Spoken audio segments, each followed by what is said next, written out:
mused over why a high five or a comforting hug can completely shift your mood? Today, we're plunging into the magic of physical touch. This ostensibly small act carries a notable impact, decreasing stress, bolstering well-being, and even fostering deeper bonds with those surrounding us. It's more than just a tactile sensation. It's a dialect surpassing the confines of spoken language. Sounds simple, right? But physical touch in reality is a potent instrument in our daily engagements. Let's uncover the enchanting power of touch together. So, when did the journey of touch begin? It all takes root in the prehistoric humans. In a time where words were not a mode of communication, touch stood as the unsaid language. It served as the medium to express emotions, be it love, fear, comfort, or warning. From a reassuring pat to a comforting hand, it was a language everyone inherently knew. As time flowed, ancient civilizations like Egypt started harnessing the power of touch, using it as a healing tool, a conduit for transferring energy, and even a shield against evil spirits. Similarly, Greeks and Romans saw the relaxing and therapeutic benefits of massages. There was, however, a change in the wind during the Middle Ages. The influence of the church began regulating physical touch, limiting its use to certain contexts, but the essence of touch couldn't be contained for long. Fast forward to the Enlightenment era, and boom, touch made a major comeback. Philosophers and scientists started to recognize its significance in human interaction, paving the way for modern psychological and physiological studies. Today, science has finally grasped what our ancestors inherently knew. Studies reveal that physical touch not only comforts emotionally, but also has measurable benefits, like lowering blood pressure, releasing endorphins, and strengthening our immune system. Over the centuries, touch has evolved, but its essence and impact have remained the same. It's a universal language that transcends time and culture. From the caverns of the prehistoric era to the advanced labs of today, the power of touch continues to play a pivotal role in our human experience.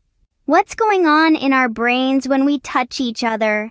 Let's plunge into the enthralling universe of our minds to figure it out. When we touch, whether it's a cozy hug, a solid handshake, or a soothing pat on the back, our brains react in some truly astonishing ways.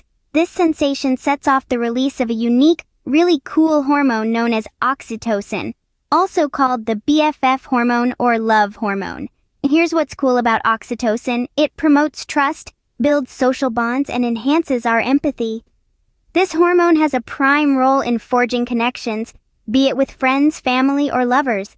But the mental effects of touch don't stop at oxytocin. It also triggers our brain's gratification system, illuminating areas linked with joy and contentment. This activation often prompts a dopamine surge, the feel-good stuff that makes us happy, and drives us to repeat actions that gave us that joy. Here's something even more cool. Touch's impact reaches our actions and feelings. It can soothe our worries, elevate our moods, and even influence our decision-making. So the next time you go for a handshake, a hug, or a pat on the back, be aware of the potent psychological process you're starting. You're not just making contact, you're igniting a chain of intricate, beneficial responses in the brain. So, we've taken a trip through time and peeked into the science of touch. We've discovered how this age-old interaction carries momentous advantages, from infancy to our golden years. Touch, as our exploration has shown, is a universal dialect, a method of communication that surpasses societies and ages. Historically, our forebears understood its value, employing it as a vehicle for bonding, articulating sentiments, and even healing.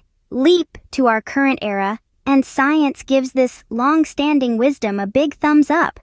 The potency of touch initiates mental reactions, discharging oxytocin, the bonding hormone, and curtailing the stress hormone cortisol.